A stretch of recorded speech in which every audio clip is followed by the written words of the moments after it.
Emma de Jane Austen. Partie 7. Chapitre 33. Emma n'eut pas, par la suite, à modifier le jugement qu'elle avait porté sur Madame Elton lors de leur seconde entrevue. À chaque nouvelle rencontre, celle-ci apparut égale à elle-même, prétentieuse, hardie, familière et mal élevée. Elle manquait totalement de tact et se crut appelée à infuser une vie nouvelle à la société provinciale dont elle allait devenir un des membres.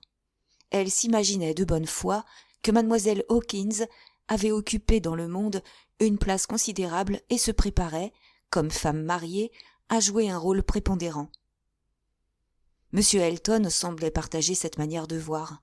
Il se sentait fier d'avoir amené à Highbury une personne si supérieure. L'opinion générale se montrait du reste très favorable à la jeune mariée. Mademoiselle Bates avait donné le ton et l'éloge de Madame Elton passait de bouche en bouche. Emma ne voulait pas apporter une note discordante à ce concert et se contentait de reprendre sa première appréciation. Très aimable et très bien habillée. Cependant, les manières de Madame Elton à l'égard d'Emma se modifièrent bientôt. Probablement offensée par le peu de succès qu'avaient rencontré ses propositions d'intimité, elle ne fit plus d'avance et se tint à l'écart. Les époux affectaient, en outre, de se montrer désagréables pour Harriet, avec l'intention de prendre ainsi une sorte de revanche indirecte. Emma ne doutait pas que l'attachement de la jeune fille n'eût été commenté dans le tête-à-tête conjugal et son propre rôle dévoilé. Cette conduite mesquine à l'égard de son amie augmenta encore l'antipathie et la réserve d'Emma. D'autre part, Madame Elton afficha, dès son arrivée, une grande amitié pour Jane Fairfax. Elle ne se contentait pas d'exprimer une admiration raisonnable et naturelle, mais, sans en être priée, elle manifestait à tout propos son désir de venir en aide à la jeune fille. Avant de perdre les bonnes grâces de Madame Elton, Emma fut mise confidentiellement au courant. « Jane Fairfax m'a fait une excellente impression, mademoiselle Woodhouse. J'en suis fanatique. C'est une douce créature, si comme il faut et si bien douée. Elle joue du piano et elle chante délicieusement. Elle a un talent hors ligne. Je suis assez compétente en musique pour donner une opinion autorisée. Vous allez rire de mon enthousiasme, mais vous conviendrez avec moi que sa situation commande l'intérêt. Il faut nous efforcer, mademoiselle Woodhouse, de lui venir en aide. Il importe qu'un talent de ce genre soit mis en valeur. Vous connaissez naturellement ces vers du poète. Combien de fleurs s'épanouissent loin de tout regard et gaspillent leur parfum dans l'air désert. Cette éventualité n'est pas à prévoir dans le cas présent, reprit Emma avec calme. Quand vous vous rendrez compte de la place occupée par Jane Fairfax dans la famille du colonel Campbell, vos craintes disparaîtront. Mais actuellement, elle vit d'une façon si retirée. Quels que soient les avantages dont elle ait joui chez les Campbell, elle n'en profite plus aujourd'hui. Elle est très timide et réservée et a besoin d'être encouragée. Je considère la timidité comme un charme de plus chez ceux qui se trouvent dans une position un peu inférieure. Cette réserve prévient en leur faveur. Je désire vivement lui être utile. Vos sentiments partent du cœur, mais je ne vois pas clairement de quelle façon vous pourriez lui témoigner votre bonne volonté, excepté les attentions que ses anciens amis ont toujours. Ma chère mademoiselle Woodhouse, il nous appartient de prendre l'initiative et de donner l'exemple. Notre rang social nous offre les moyens d'action efficaces. Nous avons des voitures pour l'aller chercher et reconduire chez elle, et nous vivons sur un pied qui nous permet de ne pas nous apercevoir de la présence de Jane Fairfax. Je serais extrêmement fâchée si Wright nous servait un dîner qui pût me faire regretter d'avoir invité Jane Fairfax à le partager. Je n'imagine pas une chose pareille. Le danger, pour moi, comme maîtresse de maison, serait plutôt de tomber dans l'excès contraire. Maple Grove sera probablement mon modèle, plus que de raison, car nous n'avons aucunement la prétention de rivaliser avec mon beau-frère, M. Suckling, pour la fortune. Je suis bien décidée à m'occuper de Jane Fairfax. Je l'inviterai très souvent chez moi. Je donnerai des soirées musicales en son honneur. Je serai continuellement à la recherche d'une situation convenable pour elle. Mes relations sont si étendues que je ne doute pas de pouvoir bientôt lui faire part d'une offre avantageuse. Naturellement, je la présenterai d'une façon toute particulière à mon beau-frère et à ma sœur quand ils vont venir. Je suis sûre qu'elle leur plaira. De son côté, elle les appréciera beaucoup. Elle aura vite fait de surmonter son appréhension. Malgré leur fortune, en effet, ils sont très simples et n'ont rien d'intimidant. Nous lui trouverons probablement une place dans le landau pendant nos excursions. » Peu après, Madame Elton prit congé, laissant Emma stupéfaite. « Pauvre Jane Fairfax, se dit-elle, vous ne méritiez pas d'en être réduite à la protection et aux bontés de Madame Elton. Je veux croire qu'elle ne se permettra pas de parler de moi sur ce ton, mais, sur mon honneur, il ne semble pas y avoir de limite à l'intempérance de langage chez cette femme. » À partir de ce jour, Emma ne fut plus appelée à recevoir les confidences de Madame Elton. Elle résigna sans regret le rôle d'amie intime de Madame Elton et celui de dame patronnesse de Jane Fairfax, et se contenta d'observer de loin ce qui se passait. Les attentions de Madame Elton pour Jane avaient éveillé chez Mademoiselle Bates une reconnaissance sans bornes. Madame Elton devint bientôt l'objet de sa vénération. « La plus affable, délicieuse, aimable femme !» etc. Emma s'étonnait pourtant de voir Jane Fairfax tolérer les manières de Madame Elton, accepter les invitations, prendre part aux promenades. Elle n'aurait pas cru possible que le goût et la fierté de Mademoiselle Fairfax puissent agréer une pareille société, ni supporter le poids d'une amitié de ce genre. « C'est une énigme, » pensait Emma. « Préférer rester ici, exposée aux privations de toutes sortes, et subir maintenant la mortification d'être distinguée par Madame Elton plutôt que de retourner vers ceux dont la généreuse affection lui est acquise. » Jane était venue à Highbury pour 3 mois. C'était précisément la durée éventuelle du séjour des Campbell en Irlande, mais ceux-ci avaient cédé aux sollicitations de leur fille et s'étaient décidés à rester une partie de l'été. On savait par Mademoiselle Bates que Madame Dixon écrivait de la façon la plus pressante pour décider Jane à venir les rejoindre. Toutes les dispositions étaient prises pour le voyage. Des voitures et des domestiques seraient envoyés et des amis mis à contribution. Malgré tout, Jane persistait à refuser. « Il faut qu'elle ait un motif sérieux pour ne pas accepter cette invitation, » fut la conclusion d'Emma. « Elle doit être sous le coup de quelque pénitence infligée par les Campbell. Il ne lui est pas permis de se trouver avec les Dixon. Mais pourquoi faut-il qu'elle consente à vivre dans l'intimité des Elton ? C'est un second problème. » Emma fit part un matin de son étonnement aux 2 personnes qui connaissaient son opinion sur Madame Elton, Madame Weston et M. Knightley.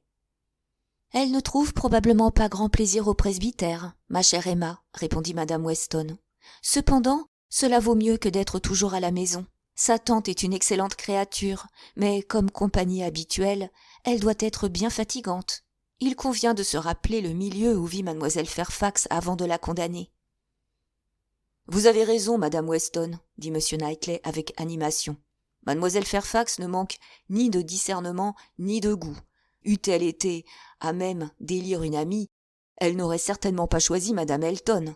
Mais, ajouta-t-il avec un sourire de reproche à l'adresse d'Emma, cette dernière se montre pleine de prévenance pour elle, alors que d'autres, mieux qualifiées pour intervenir, la négligent. » Emma sentit que Madame Weston lui jetait un regard à la dérobée et fut elle-même frappée du ton de M. Knightley. En rougissant un peu, elle répondit « Les attentions dont Madame Elton comble Mademoiselle Fairfax devraient, il me semble, l'offenser et non la toucher. »« Je ne serais pas étonnée, » reprit Madame Weston, « que l'empressement de la pauvre Mademoiselle Bates à accepter les invitations de Madame Elton n'ait entraîné Jane au-delà des limites que son bon sens avait fixées. Elle se fût sans doute accommodée d'une intimité plus modérée. D'autre part, ajouta M. Knightley, soyez sûr que Madame Elton, pour parler à Jane Fairfax, renonce à son ton d'humiliante protection. Nous savons tous, par expérience, combien diffère le langage selon qu'on emploie la 3e ou la 2e personne. Nous sentons la nécessité de plus grands ménagements dans nos rapports directs avec nos semblables. Nous gardons pour nous, en présence de l'intéressé, les conseils que nous ne lui ménagions pas 1 heure auparavant. De plus, en dehors de cette règle générale, Mademoiselle Fairfax tient Madame Elton en respect par sa supériorité d'esprit et de manières. Je ne doute pas qu'en tête-à-tête, Madame Elton ne traite son invité avec toute la considération voulue. « Je sais, » dit Emma, quelle haute opinion vous avez de mademoiselle Fairfax. Oui, reprit-il, je ne cache pas combien je l'estime. Emma hésita un instant avant de répondre, mais le désir de savoir de suite à quoi s'en tenir l'emporta. Elle dit avec vivacité et le regard dur. Je ne sais pas si vous êtes vous-même conscient de la force de ce sentiment. Un jour ou l'autre, vous pourriez être conduit à passer la frontière de l'admiration. M. Knightley était à ce moment occupé à rattacher les boutons de ses épaisses guêtres de cuir. Il se releva, le sang aux joues, et répondit. « En êtes-vous là ? Vous arrivez en retard. Il y a 6 mois, M. Cole a déjà fait allusion à cette éventualité devant moi. » Il s'arrêta. Emma sentit le pied de Mme Weston s'appuyer sur le sien. Un instant après, M. Knightley continua. « Mademoiselle Fairfax ne voudrait pas de moi si je la demandais en mariage, et je suis parfaitement sûre que je ne la demanderai jamais. » Emma fut assez satisfaite de cette déclaration, et reprit. « Vous n'êtes pas vaniteux, monsieur Knightley, il faut vous rendre cette justice. » Il ne parut pas l'entendre et dit d'un air mécontent. « Ainsi, vous avez décidé que je devais épouser Jane Fairfax. »« Non, vraiment, reprit-elle. Vous m'avez trop de fois reproché de m'occuper des mariages pour que je me sois permise de prendre cette liberté avec vous. Je n'attachai aucune importance à ma remarque qui m'a été inspirée par votre profession de foi. Oh non, sur ma parole, je n'ai pas la moindre envie de vous voir épouser Jane Fairfax. Je désire au contraire que vous demeuriez célibataire. Vous ne pourriez pas être assis entre nous aussi confortablement si vous étiez marié. » M. Knightley demeura pensif. Au bout de 2 minutes, il reprit. « Vous vous êtes méprise, Emma, sur la portée de mon admiration. Je n'ai jamais donné une pensée de ce genre à Jane Fairfax. C'est une jeune personne accomplie, je me plais à le reconnaître. Pourtant, Jane Fairfax elle-même n'est pas parfaite. La franchise de caractère qu'un homme désirerait chez sa femme lui fait défaut. » Cette constatation fut loin d'être désagréable à Emma, et elle dit « Eh bien, je suppose que vous avez imposé silence à M. Cole sans délai. »« Oui, immédiatement. Il me pria de l'excuser et parla d'autre chose. »« Je me demande de quelle manière Mme Elton désigne les Cole quand elle parle d'eux. Elle vous appelle Knightley. Elle doit avoir trouvé pour M. Cole un qualificatif particulièrement familier et vulgaire. Pour en revenir à Jane Fairfax, l'excuse invoquée par Mme Weston me paraît valable, et je m'explique très bien son désir d'échapper à la compagnie de Mlle Bates. Mais je ne puis, M. Knightley, partager vos illusions sur l'humilité de Mme Elton. Je doute fort que celle-ci ait, à aucun moment, conscience de son infériorité. Elle n'aura d'autre frein dans ses rapports avec Jane que les préceptes d'une éducation inférieure. Elle l'insultera continuellement par ses éloges, ses encouragements et ses offres de service. Elle ne cessera pas de faire montre de sa générosité et de son intention de l'admettre à prendre part aux délicieuses excursions qui doivent avoir lieu dans le landau. « Jane Fairfax a de grandes qualités, » conclut M. Knightley. « Son caractère est excellent, sa patience et sa maîtrise de soi exemplaires. Mais elle me paraît être plus réservée qu'autrefois.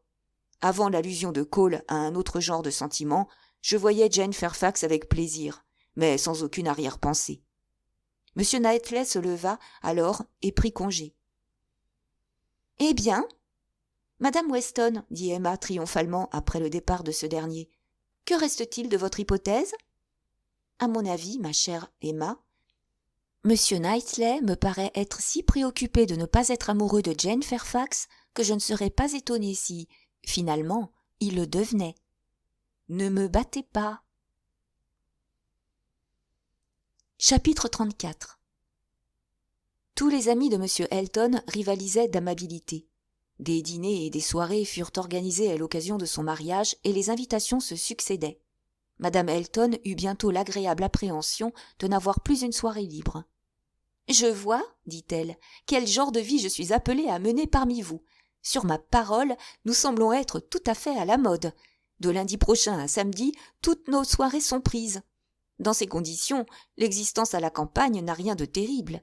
Même une femme qui ne disposerait pas de mes ressources intellectuelles ne se sentirait nullement dépaysée. » Les séjours à Bath avaient familiarisé Madame Elton avec certaines règles de l'étiquette mondaine, et les dîners de Maple Grove lui servaient de modèle. Elle fut un peu offusquée de ne pas trouver de salon partout où elle allait et de constater l'absence de glace et de sorbet aux réunions d'Highbury. Elle se proposait au commencement du printemps de prendre toutes les politesses reçues en organisant une réception de grand style. Elle ferait placer des tables de jeu avec des bougies séparées et des paquets de cartes neuves, selon le dernier genre. Des domestiques supplémentaires seraient engagés pour présenter les rafraîchissements à l'heure voulue et dans l'ordre établi. Emma, de son côté, avait décidé de donner un dîner en l'honneur des Elton. Elle tenait à faire comme tout le monde, afin d'éviter les commentaires. Au bout de 10 minutes de conversation préalable, M. Woodhouse se résigna. Il se contenta de stipuler qu'il ne serait pas assis en haut de la table. Les invités étaient tout indiqués. Outre les Elton, il y aurait les Weston et M. Knightley. La pauvre Harriet, naturellement, serait appelée à occuper la 8e place, mais elle pria Emma de lui permettre de refuser. « Je préfère, dit-elle, ne pas me trouver en sa compagnie à moins de force majeure. Je ne me sens pas le courage de supporter sa vue, ni celle de son heureuse et charmante femme. Si vous n'y voyez pas d'objection, je resterai à la maison. » C'était précisément la réponse qu'Emma désirait. Elle jugeait, en effet, inopportune une rencontre sur le terrain même des anciens errements, et elle fut enchantée de la force de caractère manifestée par sa petite amie. Elle adressa aussitôt une invitation à Jane Fairfax. Depuis sa dernière rencontre avec M. Knightley, Emma avait éprouvé des remords. Elle se rappelait les reproches qu'il lui avait faits. « Il a raison, dit-elle, je n'ai pas agi amicalement envers Jane Fairfax. J'aurais dû lui témoigner de l'intérêt. Il est trop tard, elle ne pourra plus désormais s'attacher à moi. Je suis décidée néanmoins à lui faire des avances. » Toutes les invitations reçurent un accueil favorable, mais au dernier moment, une circonstance imprévue vint jeter le trouble dans l'ordonnance du dîner. M. John Knightley écrivit pour annoncer son arrivée. Il amenait ses fils faire une visite promise à leur grand-père et se proposait de coucher une nuit à Hartfield. Le hasard voulut que le jour choisi par lui coïncidât précisément avec la date fixée pour le dîner. Vu ses occupations professionnelles, il ne pouvait être question de le remettre. Mais M. Woodhouse et sa fille furent contrariés. Celui-ci s'agitait à la pensée d'avoir plus de 8 personnes à table, et Emma, de son côté, appréhendait que M. John Knightley ne fût de fort méchante humeur de ne pouvoir venir à Hartfield pour 24 heures sans tomber sur une réception. Emma, néanmoins, réussit à calmer son père en l'assurant que la présence de M. John Knightley, tout en portant à 9 le nombre des convives, n'augmenterait guère le bruit. Mais les objections personnelles d'Emma n'étaient pas aussi faciles à lever. Cette addition inattendue lui agréait fort peu. Ce serait, bien entendu, à M. John Knightley qu'incomberait le devoir d'occuper la place de M. Woodhouse, et, au lieu de l'aimable physionomie de M. Knightley, elle aurait en face d'elle à dîner le visage grave de son beau-frère. Par la suite, les événements prirent une tournure plus favorable. M. John Knightley arriva, mais M. Weston fut inopinément appelé à Londres le jour du dîner. Le nombre des convives se trouva donc réduit à celui du début. La bonne humeur de son père, la présence de ses petits-neveux et surtout la résignation philosophique de M. John Knightley ne tardèrent pas à dissiper les regrets d'Emma. À l'heure dite, les invités étaient réunis. M. John Knightley parut s'appliquer à se rendre aimable dès le début. Au lieu d'attirer son frère dans l'embrasure d'une fenêtre, il se mit à parler avec mademoiselle Fairfax. Il l'avait rencontrée en rentrant de la promenade avec ses petits garçons. La pluie commençait à tomber et il s'informa si elle avait été mouillée.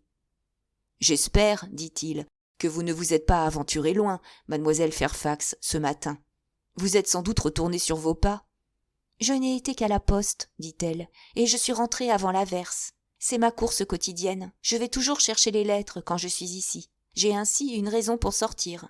La marche avant le déjeuner me fait du bien. »« Pas sous la pluie, pourtant. »« Non, mais il ne pleuvait pas véritablement quand je suis sortie. » Monsieur John Knightley sourit et reprit. « Vous voulez dire que vous étiez résolu à prendre l'air, car vous ne vous trouviez pas à 6 mètres de votre porte, et les garçons avaient renoncé depuis longtemps à compter les gouttes de pluie. La poste exerce une grande attraction à une certaine période de l'existence, mais quand vous aurez mon âge, vous n'affronterez plus le mauvais temps pour aller chercher des lettres. Elles ne valent jamais le dérangement. » Elle rougit un peu et répondit « Je n'ai pas le droit d'espérer passer ma vie au milieu de ceux qui me sont les plus chers, et, en conséquence, je ne prévois pas que les années puissent me rendre indifférente à ma correspondance. » « Ce n'est pas de l'indifférence que je ressens pour les lettres. C'est une véritable aversion. »« Vous pensez aux lettres d'affaires ? En l'occurrence, il s'agit d'amitié. »« Je préfère les premières. Parfois, elles contiennent de l'argent. »« Ah, vous ne parlez pas sérieusement. Je connais trop bien M. John Knightley, et je suis sûre qu'il sait apprécier la valeur de l'amitié. D'autre part, si les lettres ont peu d'intérêt pour vous, ce n'est pas à la différence de nos âges, mais bien à celle de nos situations qu'il faut attribuer la divergence de nos opinions. Tous ceux que vous aimez sont continuellement à votre portée. Moi, au contraire, je serais sans doute appelée à vivre au milieu d'étrangers. J'ai donc toutes les raisons du monde de supposer que je prendrai longtemps encore, avec plaisir, le chemin du bureau de poste. » En faisant allusion au changement probable de vos idées sur ce point particulier, j'escomptais les modifications que l'avenir doit apporter à votre position sociale. Dans 10 ans, permettez à un vieil ami de parler en toute liberté, vous aurez près de vous des êtres sur lesquels vous concentrerez vos affections. Jane Fairfax répondit par un aimable merci et s'efforça de prendre la prophétie en riant, mais le tremblement de ses lèvres et ses yeux humides trahissaient son émotion.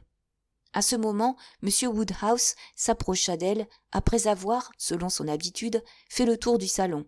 « Je suis fâché d'apprendre, dit-il, mademoiselle Fairfax, que vous êtes sortie ce matin par la pluie. Les jeunes filles sont des plantes délicates. Elles doivent avoir soin de leur santé et de leur teint.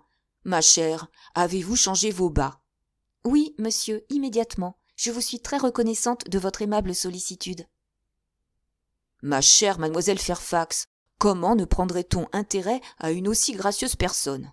J'espère que votre excellente grand-mère et votre tante vont bien. Ce sont de très vieilles amies à moi. Je regrette que mon état de santé ne me permette pas de me montrer un meilleur voisin. Vous nous faites un grand honneur aujourd'hui.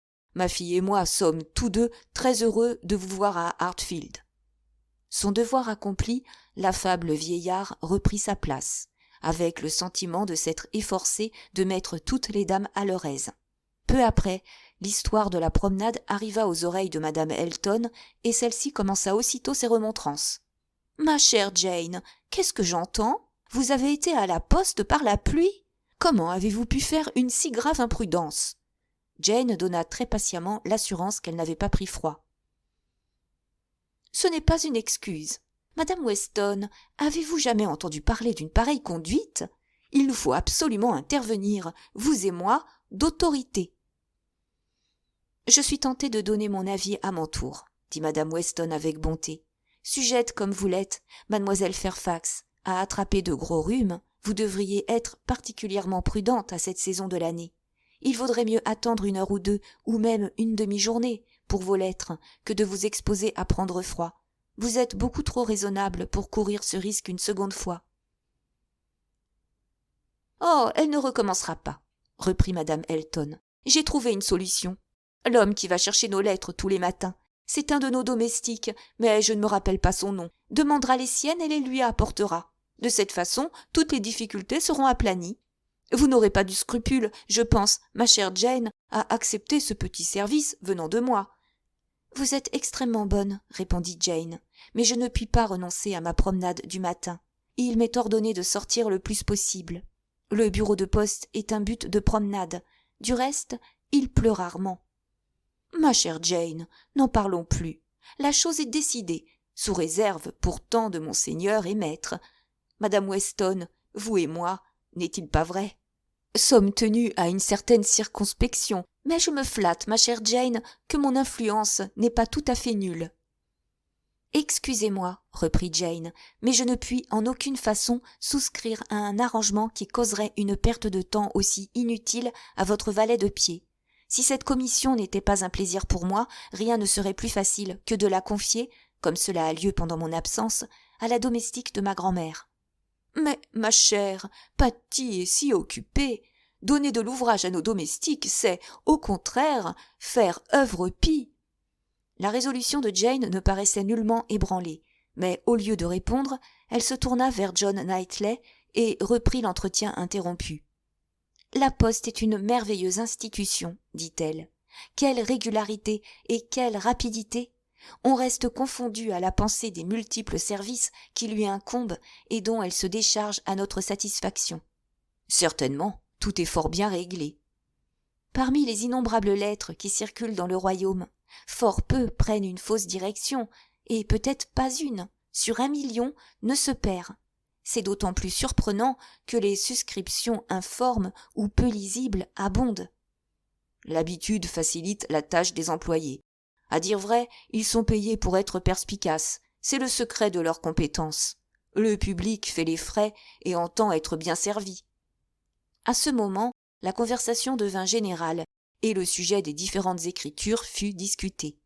« J'ai remarqué, dit John Knightley, que, dans une famille, les filles surtout, acquièrent généralement le même type d'écriture. Isabelle et Emma, par exemple, écrivent d'une façon identique. »« Oui, répondit son frère avec hésitation, il y a une ressemblance. Je vois ce que vous voulez dire, mais l'écriture d'Emma est plus ferme. » « Isabelle et Emma écrivent toutes les deux parfaitement, dit M. Woodhouse. Et la pauvre Madame Weston a également une écriture très élégante, ajouta-t-il en se tournant vers cette dernière avec un soupir de regret.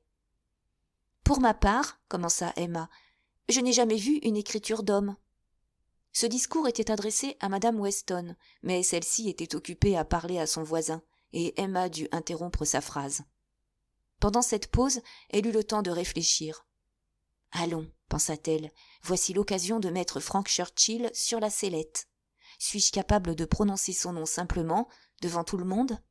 Devrais-je au contraire recourir à une périphrase? Votre ami du Yorkshire, votre correspondant d'Enscombe, par exemple.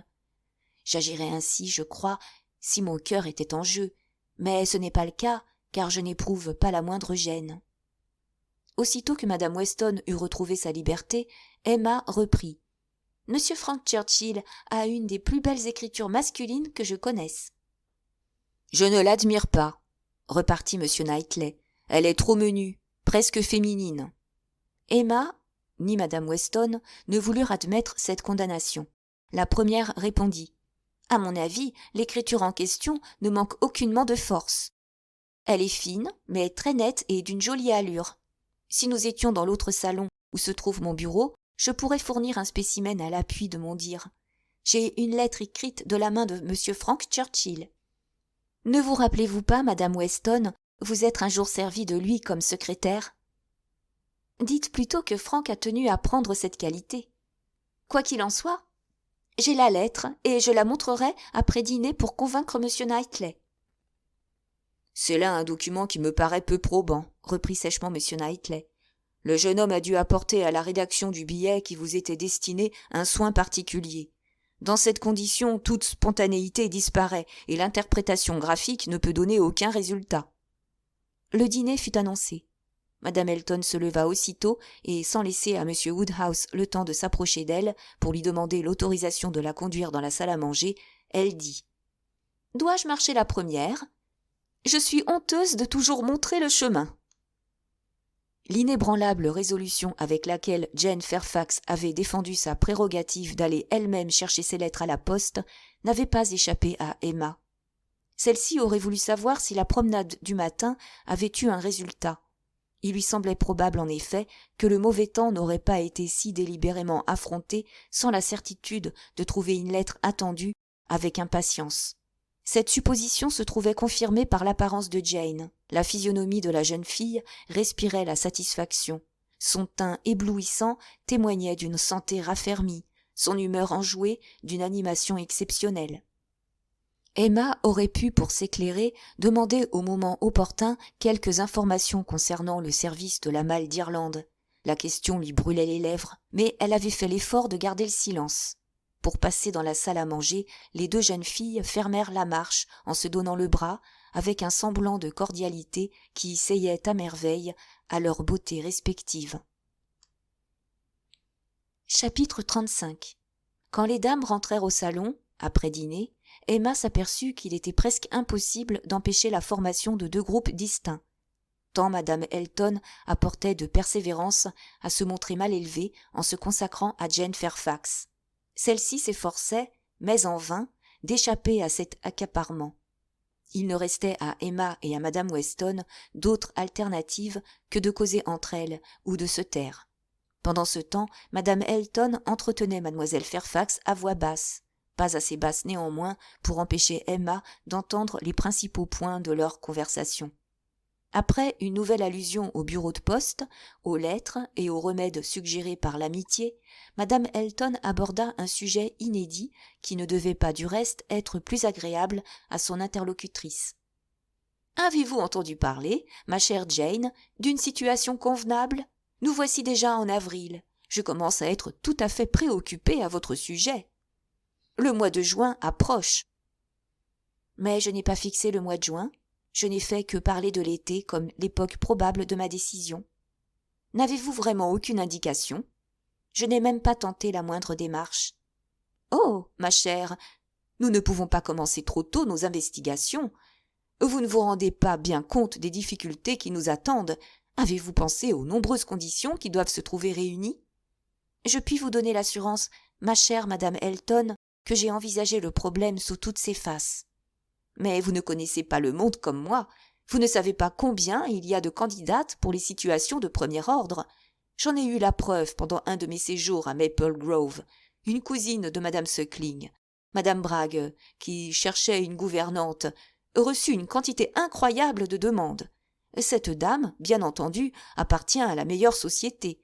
Je ne vous citerai qu'un fait. On se sert de bougies de cire dans la salle d'études. Vous pouvez imaginer, d'après ce détail, quel sort enviable attendait l'élu. De toutes les maisons du royaume, celle de madame Bragg est celle où je préférerais vous voir. Le colonel et madame Campbell doivent rentrer en ville vers le milieu de l'été, et j'irai les rejoindre. À cette époque, il est possible que je sois disposée à m'occuper de cette question. Mais je ne désire pas que vous vous donniez la peine de prendre des informations pour le moment.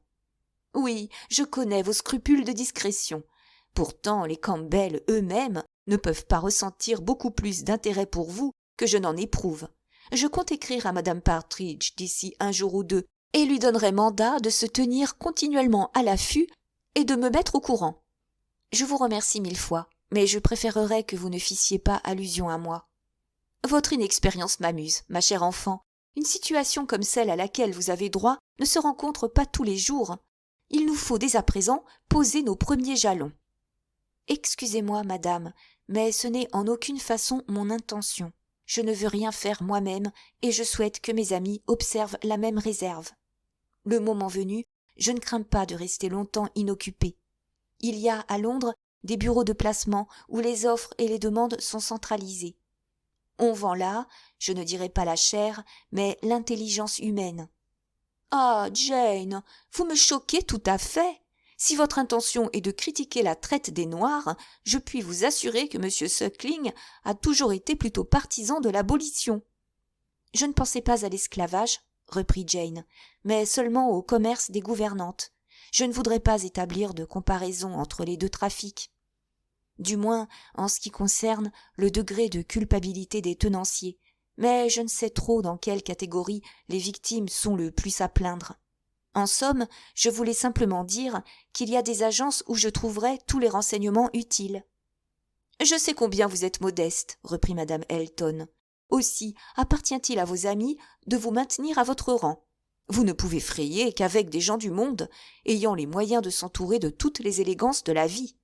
Vous êtes bien aimable, mais je suis fort indifférente à ce genre de considération. Je ne tiens pas essentiellement à être chez des personnes très riches. Mes mortifications n'en seraient que plus grandes. Ma seule ambition est d'être admise dans une famille de gens bien élevés.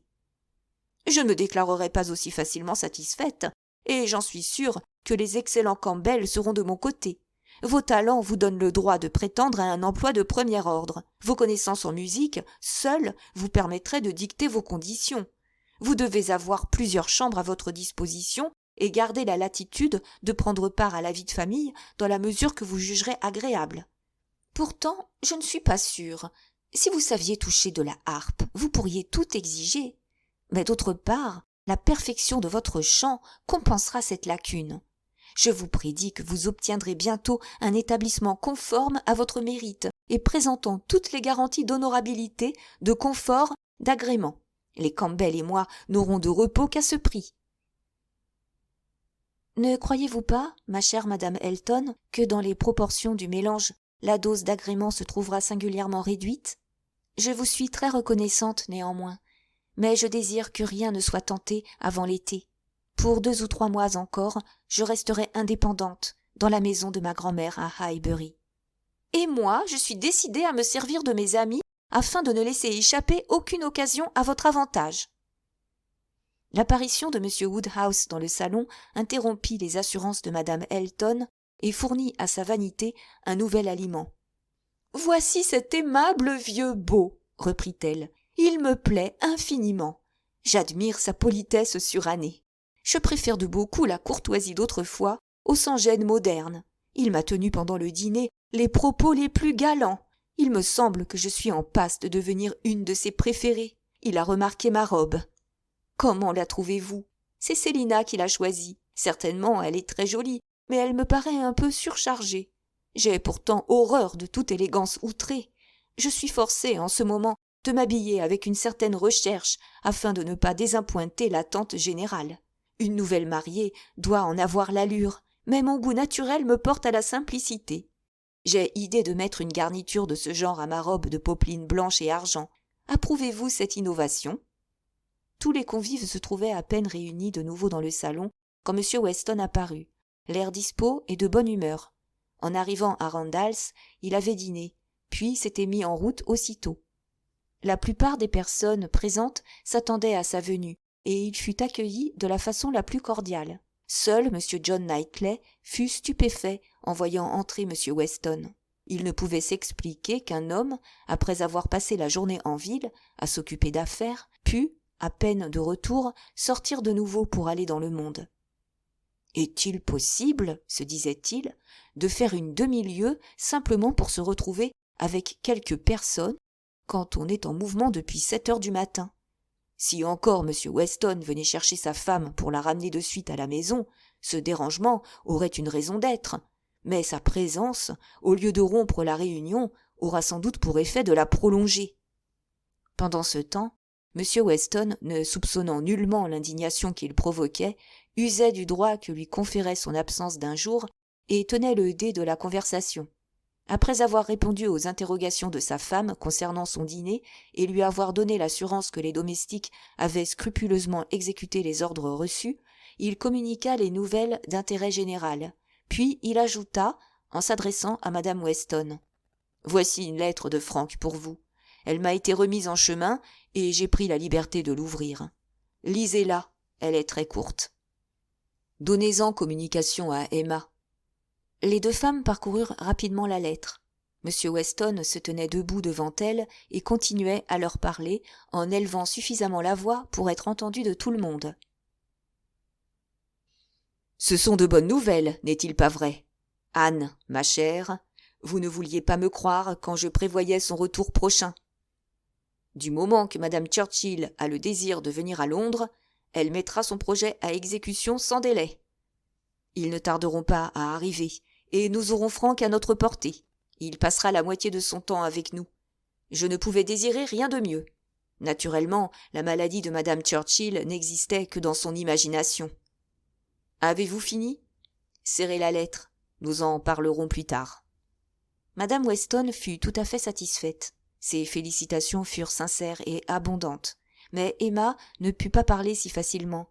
Elle était occupée à peser ses propres sentiments et à mesurer le degré de son agitation et de son trouble. M. Weston, toutefois, trop absorbé pour observer, trop communicatif pour écouter parler les autres, se contenta parfaitement des sentiments de sympathie qu'elle exprima, et ne tarda pas à s'éloigner afin de résumer au profit de la compagnie le discours que celle-ci venait d'entendre in extenso. M. Woodhouse et M. Knightley furent les premiers à être mis au courant. Ils manifestèrent une joie extrêmement modérée, mais M. Weston, persuadé à l'avance de la satisfaction générale, ne se donnait pas la peine d'en vérifier les effets chez chacun de ses interlocuteurs. Il s'approcha ensuite de Mlle Fairfax, mais celle-ci était absorbée dans une conversation avec M. John Knightley et il ne lui fut pas possible de l'interrompre. Il s'assit alors auprès de madame Elton, dont l'attention était disponible, et se mit naturellement à l'entretenir du sujet d'actualité. Chapitre 36. J'espère avoir bientôt le plaisir de vous présenter mon fils, dit M. Weston. Madame Elton, toute disposée à considérer ce souhait comme une marque particulière de déférence à son égard, sourit le plus gracieusement du monde. Vous avez peut-être entendu parler, continua-t-il, d'un certain Frank Churchill. C'est mon fils, bien qu'il ne porte pas mon nom. Oh, oui, je suis au courant. Monsieur Elton s'empressera de lui rendre visite, et nous serons tous deux enchantés de le voir au presbytère. Vous êtes bien aimable. Frank se fera un plaisir d'aller vous présenter ses hommages. Et il doit arriver à Londres la semaine prochaine au plus tard. Nous en avons reçu la nouvelle aujourd'hui même. J'ai rencontré le courrier ce matin sur la route et, reconnaissant l'écriture de mon fils, je me suis permis d'ouvrir une lettre adressée à madame Weston. C'est elle qui est la correspondante habituelle. Comment ? Vous avez pris connaissance d'une lettre destinée à madame Weston ? Oh, monsieur Weston, je proteste contre un pareil sans-gêne. C'est un précédent des plus dangereux. J'espère que vous n'encouragerez pas vos voisins à suivre votre exemple. Je ne vous aurais pas cru capable d'une action pareille. Vous avez raison. Nous sommes de tristes personnages. Il faut vous tenir sur vos gardes, madame Elton. La lettre de mon fils précédera de peu son arrivée à Londres. Madame Churchill n'a pas été bien portante cet hiver, et elle trouve le climat d'Enscombe trop froid. Vraiment, Enscombe est en Yorkshire, je crois. Oui, ils sont à peu près à 190 kilomètres de Londres. C'est un voyage considérable. 66 kilomètres de plus que Maple Grove, mais, monsieur Weston, la distance est un facteur sans importance pour les gens qui disposent de grosses fortunes. Mon beau-frère, monsieur Suckling, est continuellement par voie et par chemin. Vous ne me croirez peut-être pas, mais l'année dernière, M. Suckling et M. Bragg ont fait le voyage de Londres aller et retour 2 fois dans la même semaine, avec un attelage de 4 chevaux. Dans ce cas particulier, l'inconvénient de la distance se complique de l'état de santé de madame Churchill, qui depuis une semaine n'a pu quitter sa chaise longue. Elle se plaignait, d'après l'avant-dernière lettre de Frank, d'être trop faible pour pouvoir aller jusqu'à sa serre sans l'aide de son mari et de son neveu. Et pourtant, aujourd'hui, elle a l'intention de brûler les étapes et de se réserver 2 nuits de repos seulement en cours de route. Vous m'accorderez, madame Elton, que les femmes délicates ont d'extraordinaires constitutions. Je ne me sens aucunement disposée à vous faire cette concession. Par principe, je prends parti pour mon sexe. Vous trouverez toujours en moi une terrible antagoniste dans ce genre de controverse. Si vous entendiez Célina parler de la nécessité de coucher dans les auberges, c'est pour elle un véritable supplice. Vous comprendriez l'effort que madame Churchill s'impose afin d'échapper, dans la mesure du possible, à de pareilles extrémités. Je crois que j'ai moi-même subi la contagion de la délicatesse de ma sœur, qui ne voyage jamais sans emporter ses propres draps. Madame Churchill use-t-elle de cette précaution ? Sans aucun doute, madame Churchill pousse à l'excès le soin de sa personne, et il n'y a pas d'élégance qu'elle ne pratique. Oh, monsieur Weston, comprenez-moi bien, Célina ne rentre pas dans la catégorie des femmes à la mode. En ce cas, elle ne saurait être comparée à madame Churchill.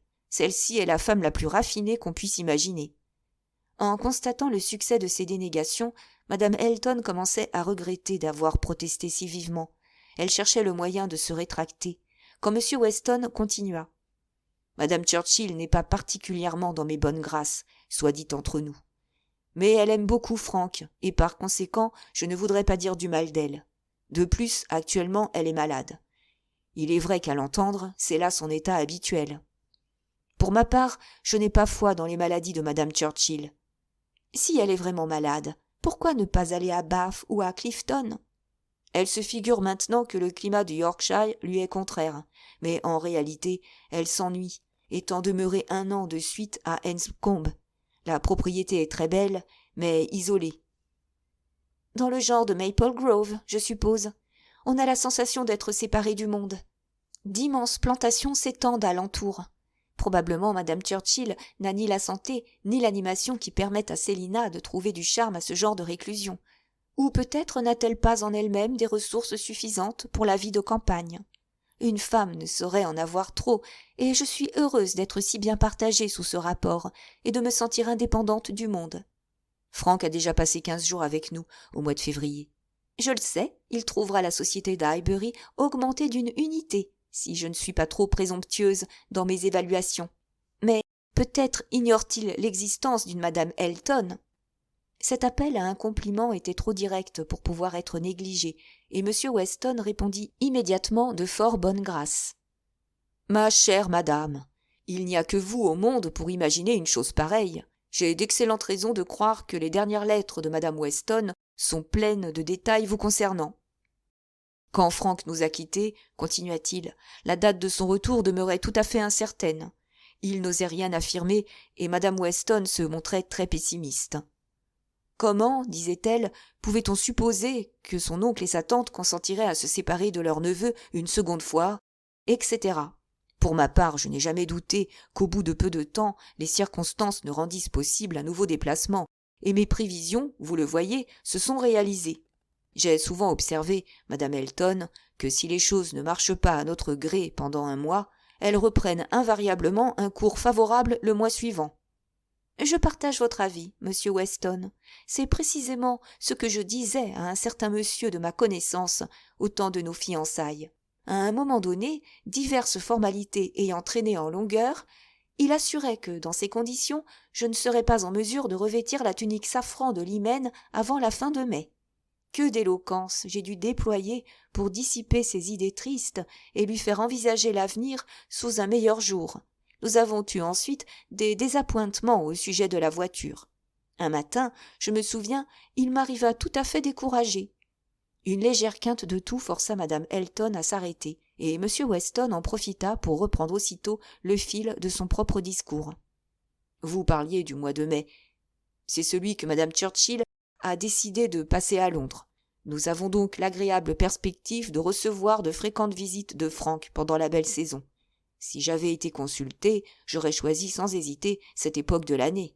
Les journées sont longues, le temps invite à la promenade, et on n'est pas exposé à se trouver incommodé par la chaleur. Pendant son dernier séjour, nous avons fait contre mauvaise fortune bon cœur. Cependant, il y avait pas mal de pluie, d'humidité, comme d'habitude au mois de février. Et il ne nous a pas été possible de réaliser la moitié de ce que nous avions projeté. Cette fois, l'agrément sera complet. Sans doute, il n'habitera pas chez nous, mais je ne sais, madame Elton, si l'incertitude même du jour et de l'heure de ses visites, la continuelle attente dans laquelle nous vivrons, ne nous procurera pas un plaisir au moins égal. J'espère que mon fils vous agréera. Ne vous attendez pas toutefois à contempler un prodige. On s'accorde généralement à le juger élégant. La partialité de madame Weston à son égard est très grande. Il ne faut pas trop vous y fier. J'adopterai, j'en suis persuadée, l'opinion de la majorité. D'un autre côté, monsieur Weston, je tiens à vous dire que je ne me laisse en rien guider par l'appréciation des autres. Je jugerai votre fils d'après ma propre mesure. Je ne sais pas flatter. Ils furent interrompus. On servait le thé, et M. Weston, ayant épuisé ses confidences, saisit la première occasion pour s'éloigner. Après le thé, M. Weston, Mme Weston et M. Elton prirent place à la table de jeu pour faire la partie de M. Woodhouse. Les 5 autres convives furent laissés à leurs propres ressources, et Emma craignit que la conversation ne devînt languissante. M. Knightley, en effet, semblait peu disposé à faire des frais, et Mme Elton, malgré ses efforts, ne parvenait pas à accaparer l'attention d'un des 2 frères.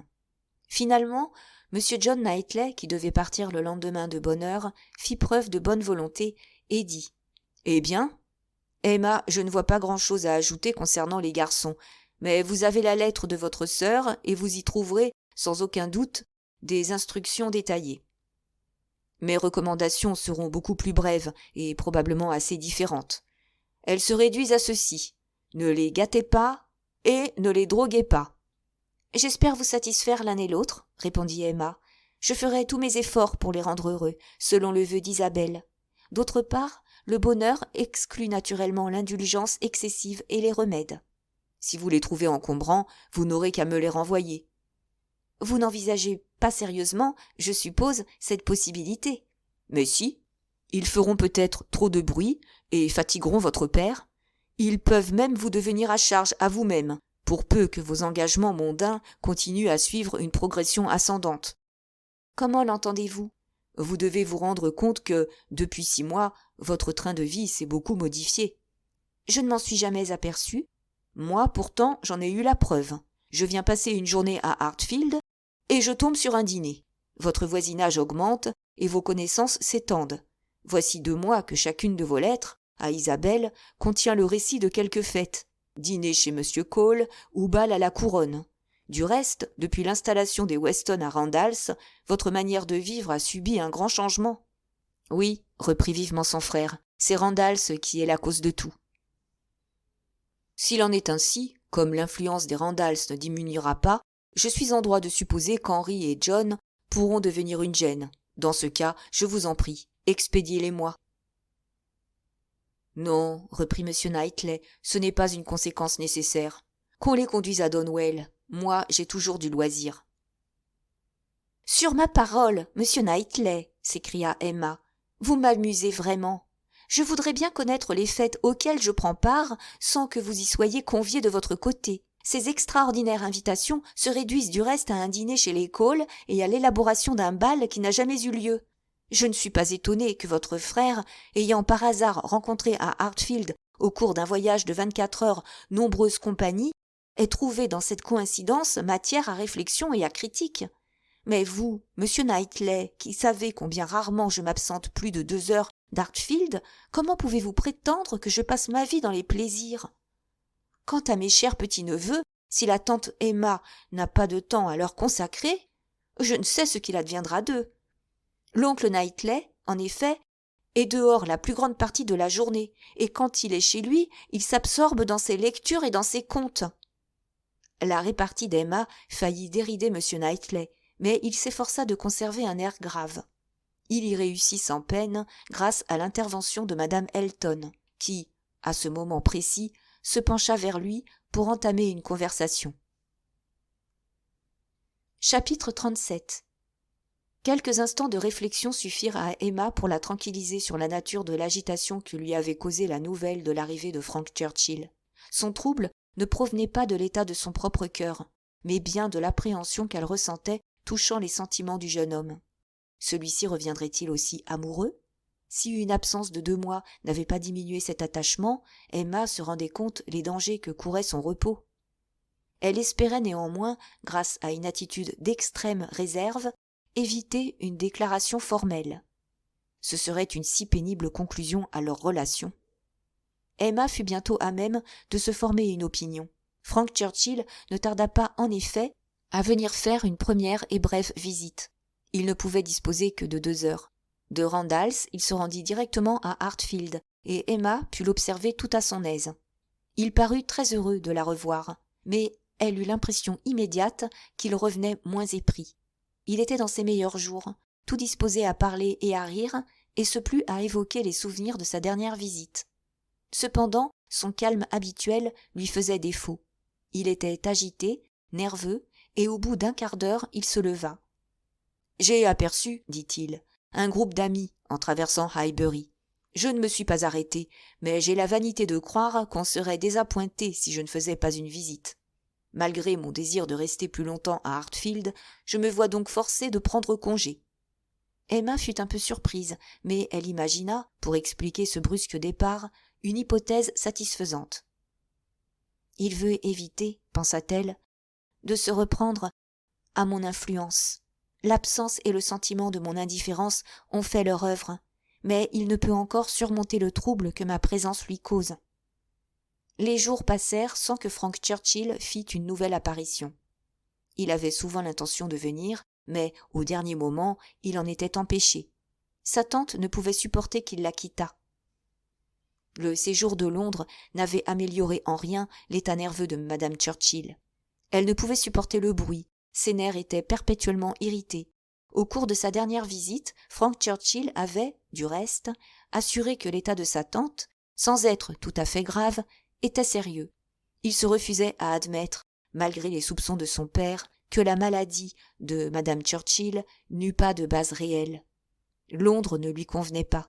Frank les mit bientôt au courant d'un nouveau projet. Ils allaient sans délai se rendre à Richmond. Une maison meublée, dans une très jolie situation, avait été louée, et on espérait beaucoup de ce changement d'air. M. Weston se déclara parfaitement satisfait. « Qu'est-ce, dit-il, que 9 kilomètres pour un jeune homme? 1 heure de promenade, c'est toute la différence entre un long voyage de 18 kilomètres et un voisinage immédiat. C'est le voir sans cesse au lieu de ne le voir jamais. Somme toute, il n'y avait pas grande différence entre Enscombe et Londres au point de vue des difficultés. Richmond, au contraire, se trouve être à une distance idéale. » Un des premiers résultats de cette villégiature fut de ramener à la surface le projet d'un bal à la couronne. On y avait déjà songé à plusieurs reprises, mais on avait dû renoncer à fixer un jour. Tous les préparatifs furent repris, et peu de jours après l'installation des Churchill à Richmond, Frank Churchill écrivit de la façon plus encourageante. Sa tante se sentait déjà mieux, et il pensait pouvoir disposer, quand il voudrait, de 24 heures. En conséquence, il priait son père et madame Weston de prendre date sans tarder. Les nombreuses difficultés d'organisation ayant été heureusement résolues, M. Weston eut le plaisir de lancer ses invitations. Même à Hartfield, l'annonce du bal ne souleva pas d'objection insurmontable. M. Woodhouse se résigna de bonne grâce et se montra disposé à croire qu'aucun accident fâcheux n'adviendrait aux petits garçons pendant l'absence de leur tante. Chapitre 38. Rien ne vint cette fois contrecarrer les projets de M. Weston et, au jour dit, Frank Churchill arriva sans encombre à Randalls. M. Weston avait insisté auprès d'Emma pour qu'elle arrivât de très bonne heure, afin de donner son opinion sur les arrangements pris, et il avait été convenu qu'elle amènerait Harriet. En conséquence, la voiture d'Hartfield s'arrêta devant l'hôtel de la Couronne peu après l'arrivée des amphitryons. Frank Churchill paraissait avoir guetté leur arrivée. Il s'approcha pour aider les jeunes filles à descendre et ne chercha pas à dissimuler son plaisir. Ils parcoururent ensemble les pièces pour vérifier si tout était en ordre. Au bout de 5 minutes, des roues grincèrent sur le sable de la cour d'entrée. Emma fut sur le point de manifester sa surprise. De si bonne heure, est-ce possible? Mais elle eut bientôt l'explication de cet empressement anormal. C'était une famille de vieux amis qui avaient été également conviés à une inspection avant la lettre. Des cousins suivirent, requis eux aussi pour ces formalités préliminaires. Le fait d'être la confidente et l'amie intime d'un homme qui faisait l'appel à la vie de tant de personnes n'était pas particulièrement flatteur, et Emma, tout en appréciant la franchise des manières de M. Weston, ne put que regretter leur banalité. On fit de nouveau le tour des salons, et les éloges ne furent pas ménagés. Puis tout le monde prit place, en demi-cercle, près de la cheminée. Au cours de la conversation, Emma découvrit qu'il n'avait pas tenu à M. Weston si le nombre des conseillers privés n'était pas encore plus considérable. Les Weston s'étaient, en effet, arrêtés devant la porte de Mademoiselle Bates pour offrir leur voiture, mais la tante et la nièce n'avaient pu accepter cette offre par suite d'un engagement préalable avec les Elton. Frank Churchill se tenait à côté d'Emma, mais il était agité, allait à la porte, regardait à la fenêtre. La conversation tomba sur Madame Elton. « Je suis très curieux, dit-il, de faire la connaissance de Madame Elton, dont j'ai tant entendu parler. Elle ne saurait tarder à arriver. » On entendit, à ce moment, le bruit d'une voiture. Il se leva immédiatement, mais, revenant sur ses pas, il reprit. « J'oublie que je n'ai jamais vu ni monsieur ni Madame Elton. Je n'ai donc aucune raison de me mettre en avant. » Monsieur et Madame Elton firent leur entrée, et, après les paroles d'accueil et de bienvenue, Madame Weston ajouta « Et Mademoiselle Bates et Mademoiselle Fairfax, ne deviez-vous pas passer les prendre ?» L'oubli était facilement réparable, et des ordres dans ce sens furent donnés au cocher. Pendant ce temps, Frank Churchill s'occupait tout particulièrement de la nouvelle mariée à laquelle il venait d'être présenté. Quelques minutes après, la voiture s'arrêta de nouveau à la porte. On venait de faire allusion à la pluie. « Je vais voir s'il y a des parapluies, » dit aussitôt Frank à son père, et il s'éloigna. M. Weston se préparait à le suivre, mais il fut arrêté par Madame Elton, qui brûlait de lui faire part de son opinion sur Frank Churchill. « Un très élégant jeune homme, en effet, dit-elle. Je vous avais averti très franchement, M. Weston, que je le jugerais en toute indépendance. Vous pouvez me croire, je ne fais jamais de compliments. Je le trouve très joli garçon, et ses manières sont précisément celles qui me plaisent. C'est l'homme distingué, sans aucune affectation. Il faut que vous sachiez combien j'ai les fats en horreur. Ils ne furent jamais tolérés à Maple Grove. Ni M. Suckling, ni moi ne pouvons les supporter, et parfois nous le leur avons fait sentir d'une façon mordante. Célina, qui est la douceur même, montrait beaucoup plus de patience. Tant que Mme Elton fit l'éloge de Frank Churchill, elle trouva son auditeur très attentif, mais dès qu'elle fit mine de vouloir s'égarer dans les sentiers de Maple Grove, M. Weston se rappela ses devoirs de maître de maison, et il s'excusa, en souriant, d'être forcé de la quitter pour recevoir les dames qui venaient d'arriver. Mme Elton se tourna alors vers Mme Weston et reprit. « Ce doit être notre voiture avec Mlle Bates et Jane. Nos chevaux vont extrêmement vite. Quelle satisfaction de pouvoir envoyer sa voiture chercher des amis. Si j'ai bien compris, Monsieur Weston, vous avez été assez aimable pour mettre la vôtre à leur disposition, mais une autre fois, ne prenez pas cette peine. Vous pouvez être tranquille, j'aurai toujours soin d'elle. » Mademoiselle Bates et Mademoiselle Fairfax, escortées par le père et le fils, apparurent alors dans l'embrasure de la porte. Madame Elton s'agitait, mal à propos, et semblait vouloir disputer à Madame Weston le privilège de les accueillir. Mais ses encouragements se perdirent sous le flot de paroles de Mademoiselle Bates. Celle-ci parlait depuis le moment où elle avait posé le pied à terre et ne s'arrêta que plusieurs minutes après s'être assise dans le cercle formé autour de la cheminée. Quand la porte s'ouvrit, elle en était à ce point de son discours. « Vous êtes trop aimable. Il ne pleut pas du tout, ou du moins à peine. Pour moi, du reste, cela n'a aucune importance. J'ai des semelles épaisses. Quant à Jane, elle m'a assuré. » Et pénétrant dans le salon, elle continua. « Eh bien, voici qui est brillant, tout à fait admirable. Sur ma parole, on ne pouvait faire mieux. Et quel éclairage! Jane, avez-vous imaginé rien d'approchant? Oh, monsieur Weston, il faut vraiment que vous ayez eu la lampe d'Aladin à votre disposition. Cette excellente madame Stokes ne reconnaîtrait pas, j'en suis sûre, sa propre salle. Je l'ai vue en entrant, elle était dans l'antichambre. Oh, madame Stokes, lui ai-je dit, je n'ai pu en dire plus, je n'ai pas eu le temps. Madame Weston, qui était venue à la rencontre des deux dames, les joignit alors. Mais malgré sa bonne volonté et sa politesse, elle ne réussit pas à interrompre mademoiselle Bates. « Très bien, madame, je vous remercie. J'espère que vous allez bien. J'avais peur que vous ayez la migraine. Je vous voyais passer si souvent. »« Ah, ma chère madame Elton, merci mille fois pour la voiture. Elle est arrivée en temps voulu. Jane et moi étions prêtes.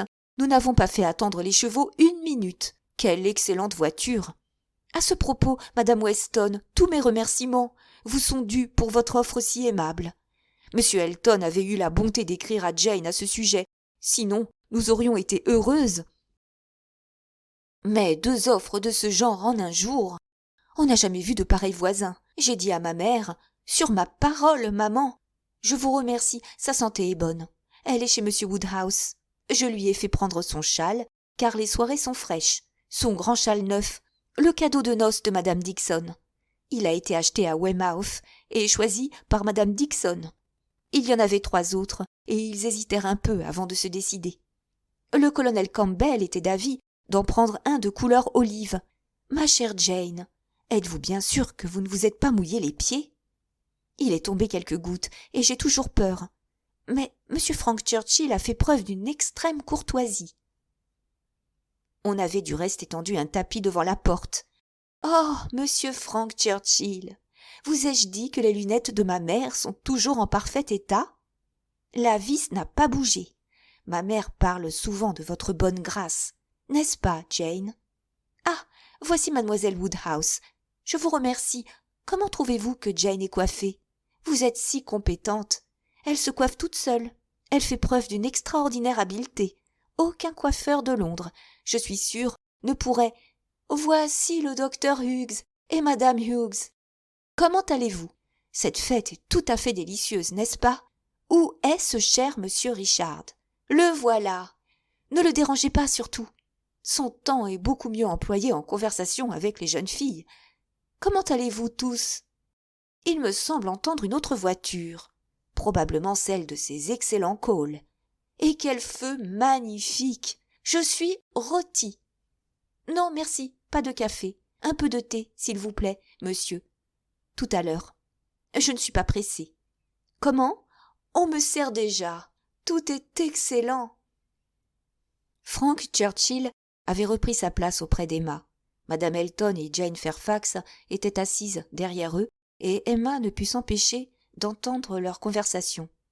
Après un certain nombre de compliments à l'adresse de Jane, Madame Elton, qui désirait évidemment être louée à son tour, ajouta « Aimez-vous ma robe?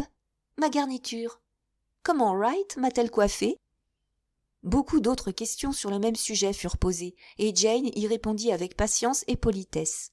Puis Madame Elton continua. « Personne ne saurait être plus indifférente à la toilette que je ne le suis, mais dans une occasion comme celle-ci, où tout le monde a les yeux fixés sur moi, et pour faire honneur aux Weston qui, j'en ai la persuasion, donne ce bal à mon intention, je ne puis me dispenser d'apporter un peu de recherche à mon ajustement. Je ne vois guère de perles en dehors des miennes. Frank Churchill, dites-vous, est un danseur de premier ordre?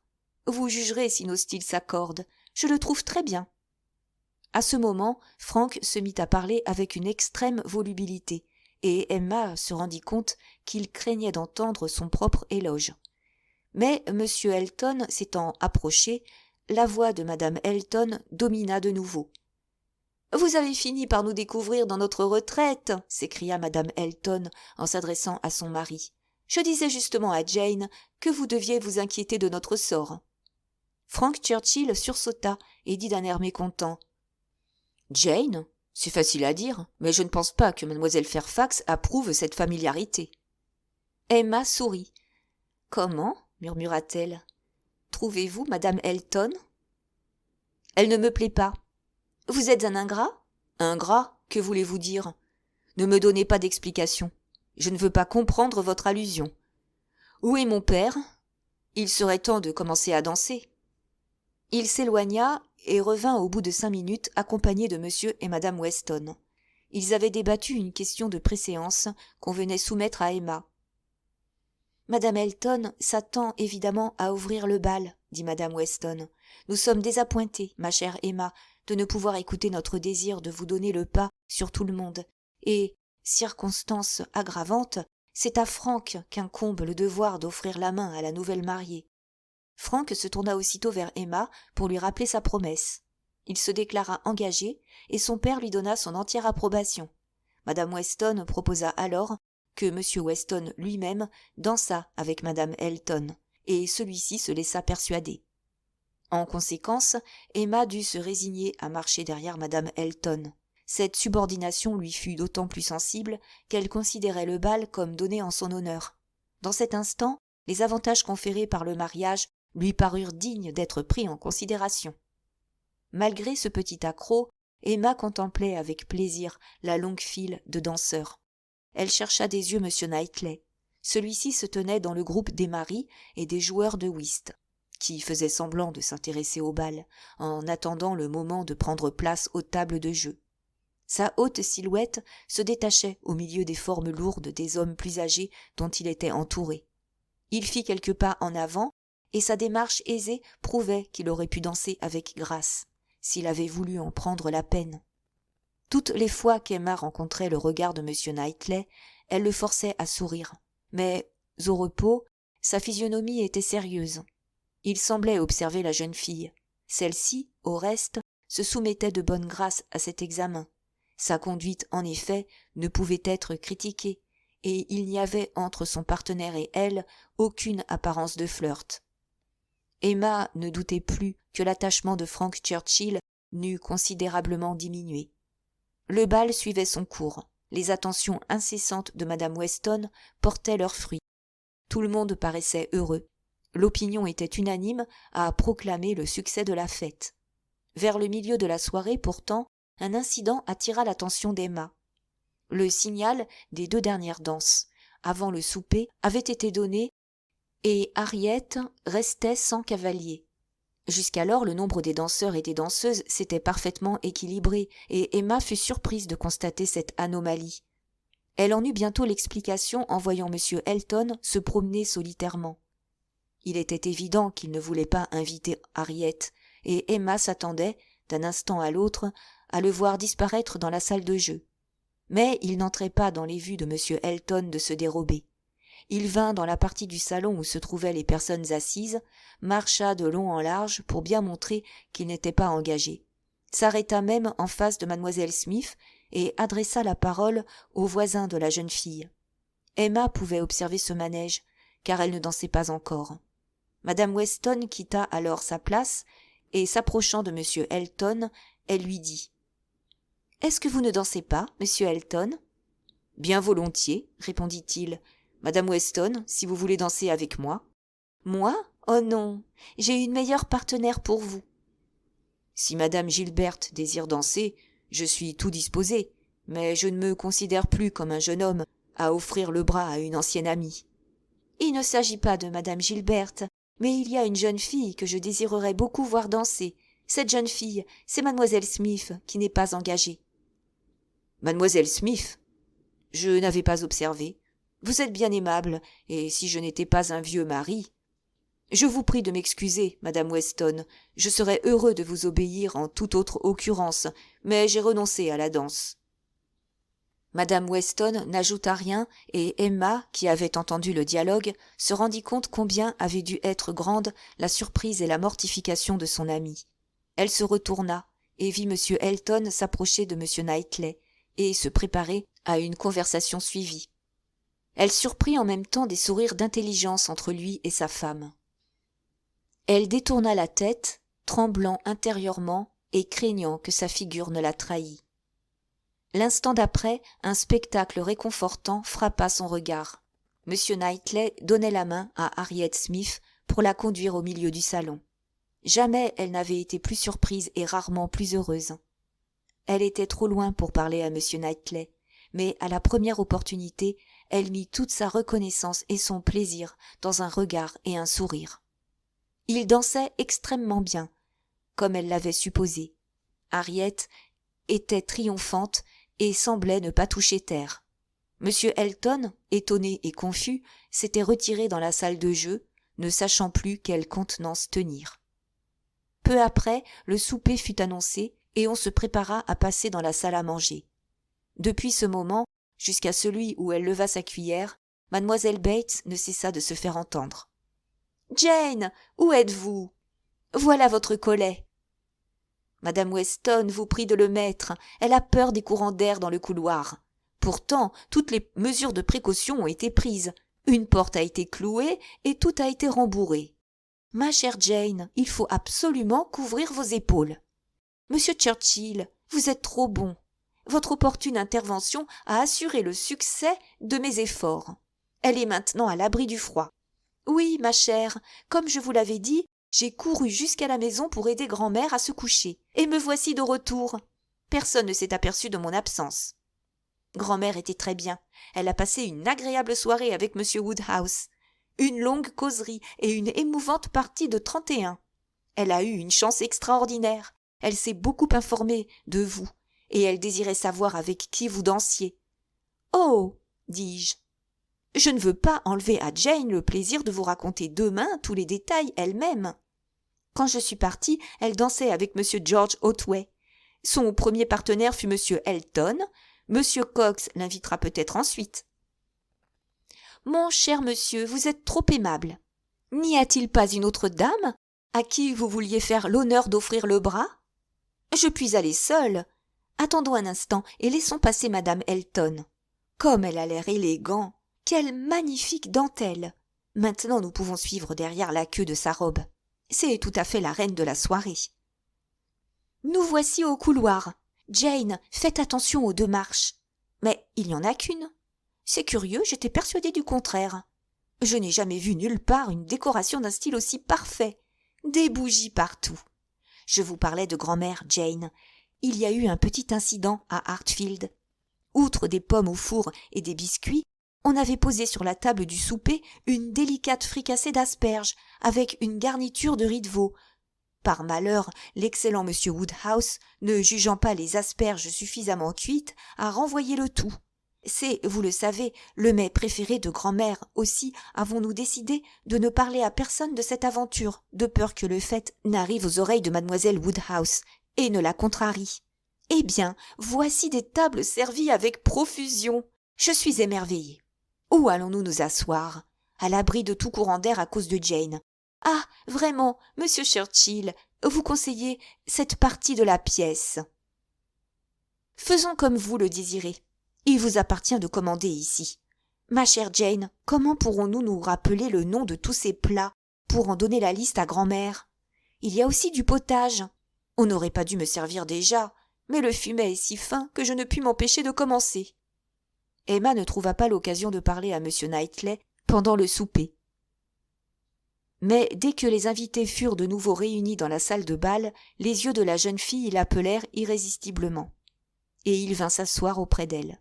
Il commença par blâmer énergiquement l'inqualifiable grossièreté de M. Elton, et la complicité de Mme Elton fut sévèrement appréciée. « Ils ont cherché à blesser, » ajouta-t-il, « non seulement Harriet, mais encore l'ami d'Harriet. Pourquoi sont-ils vos ennemis, Emma ?» Il la regarda en souriant et, ne recevant pas de réponse, il reprit. « Elle ne devrait pas vous en vouloir, quand bien même il aurait, lui, des raisons de rancune. Je ne vous demande pas de me confier le secret d'un autre, mais avouez que vous désiriez lui faire épouser Harriet. »« C'est vrai, » dit Emma. « Je ne vous gronderai pas, » dit-il d'un air indulgent. « Je vous laisse à vos propres réflexions. »« Ne vous fiez pas à mon sens critique. Je me suis complètement trompée sur le compte de M. Elton. Vous vous êtes, au contraire, montré très perspicace. Vous l'aviez jugé intéressé et vaniteux. Rien de plus exact. J'avais été amenée, à la suite d'une série d'extraordinaires malentendus, à m'imaginer qu'il était amoureux d'Harriet. Pour vous récompenser de reconnaître vos torts, je veux vous rendre justice. Vous aviez mieux choisi pour lui qu'il ne l'a fait lui-même. Harriet Smith a des qualités de premier ordre qui font totalement défaut à Madame Elton. C'est une jeune fille simple, sincère, droite, que tout homme de bon sens et de goût préférerait à une femme du genre de Madame Elton. Je ne m'attendais pas à trouver la conversation d'Harriet si agréable. Emma fut extrêmement flattée de ce jugement porté sur son amie. Elle s'apprêtait à répondre, mais ils furent interrompus par M. Weston. Celui-ci organisait la reprise des danses. « Allons, dit-il, mademoiselle Woodhouse, mademoiselle Otway, mademoiselle Fairfax. À quoi pensez-vous? Venez, Emma, donnez l'exemple. Tout le monde est paresseux, tout le monde dort. »« Je suis prête à accomplir mon devoir, » repartit Emma, « si j'en trouve l'occasion, toutefois. »« Avec qui allez-vous danser ?» demanda M. Knightley. « Avec vous, si vous m'invitez. »« Voulez-vous ?» dit-il, en lui offrant la main. « Je crois bien. Vous avez fait vos preuves, et nous ne sommes pas suffisamment frères et sœurs pour qu'il nous soit interdit de danser ensemble. »« Frères et sœurs? Mais pas du tout,